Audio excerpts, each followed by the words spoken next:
Hi, my name is Catherine Schnassi, and I'll be teaching you how to classify quadrilaterals on the coordinate plane. First of all, there are many different types of quadrilaterals, and they can be classified in different ways. For example,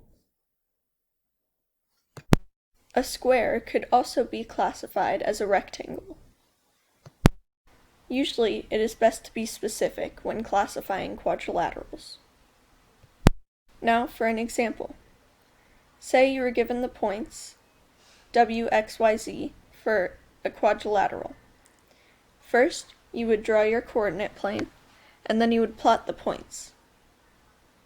So w is at 1, 6, x is at 4, 2, y is at -2, 2, and z is at -1, 6.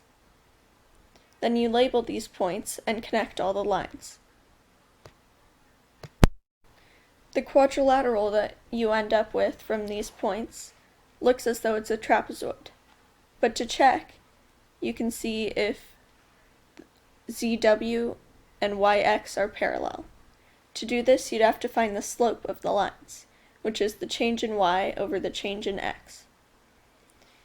Since there is no change in Y, that means that the slope of the two must be equal. Line ZY and WX are not parallel because the slope of line ZW is the change in Y over change in X, which is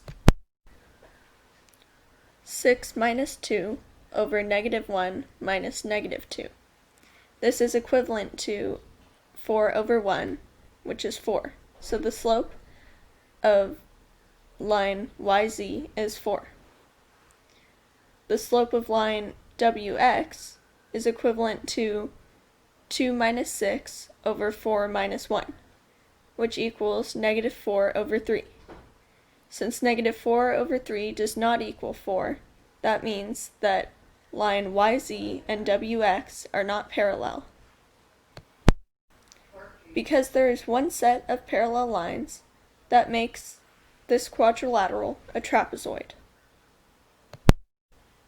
Thank you for listening, and I hope this helps you to be able to classify quadrilaterals on the coordinate plane.